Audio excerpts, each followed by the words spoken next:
right, I'm going to move a little bit this way because they were having a heated debate, the former meteorologists and current meteorologists, over the 540 benchmark. So, We're just nerding out. Just nerding out over here. A little bit. Okay, because we haven't had to talk about this Right, yet. And true. I know it's only early January, and I know how long winters are in New England. That's that part, right? But still, it's like, tick-tock. A little bit wouldn't be so bad. Just a little bit, right? And that's So all, would you please educate all of us? that's all we basically had was a little bit of snow. I know. 0.2 inches of snow is all we have had this winter season so far. And we can expand that even more. Let's talk about 2023 as a whole as we cross into a new year. 2023 here is the fourth least snowiest year on record for Boston, with just shy of a foot of snowfall. So some of us perhaps may be out of practice when it comes to snow because we haven't had to talk about it as of late. Widespread snow is anticipated on Sunday with this next storm coming in. Some of those impacts, by the way, as early as late Saturday night. I'm talking 9 o'clock to 10 o'clock at night for those of you that are out late for dinner plans or what have you. Rain is possible at the coast, and we'll explain a little bit more about why.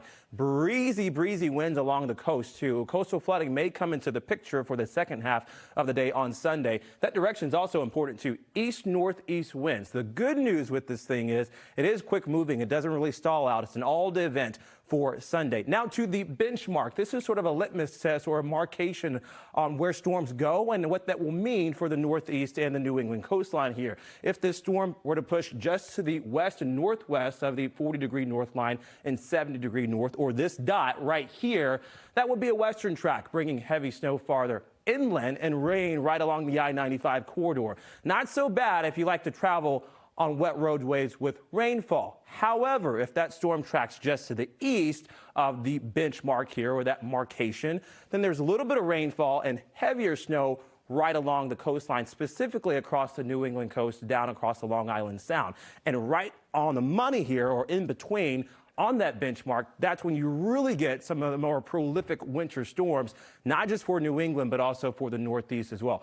We are severely out of practice. If you haven't had to use a snow shovel, I don't think not only this past December, but all year long of November, or 2023 rather, you really need to locate the thing, because I think this next storm system coming in will get us closer to where we should be for a winter season. I don't think this is going to put us over the edge, but it certainly will not be just 0.2 inches of snowfall that we're looking at. I think several inches of accumulating snow are likely.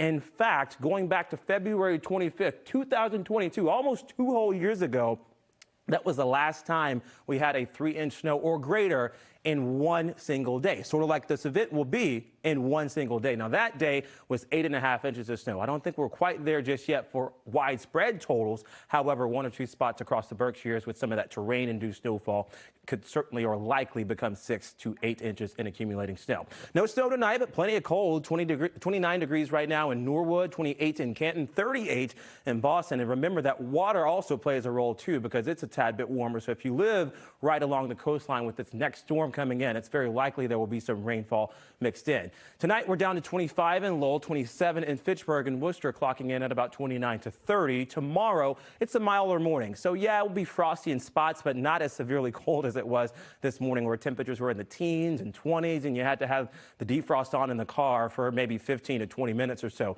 Thursday, even warmer at about 42. Typical temperatures for this time of year. 1 or 2 spots of clouds going throughout Wednesday evening and then into Thursday morning as well. There's a slight chance of rain and maybe even a few flurries as a new front comes in on Thursday. Ultimately, I don't think there's a lot of fanfare with that front. What it really will do is lay the foundation for cold air headed into the weekend, and then our next storm system on the way for Sunday. It does get really cold out there, so keep that in mind too as you are picking up some of the snow. Sunday is our first alert day. Monday, we're drying out with temperatures soaring into the 40s and 50s for another round of rainfall next Tuesday and Wednesday. You knew it wasn't going to last long, right? All right, there's still time to adjust, still time to pivot.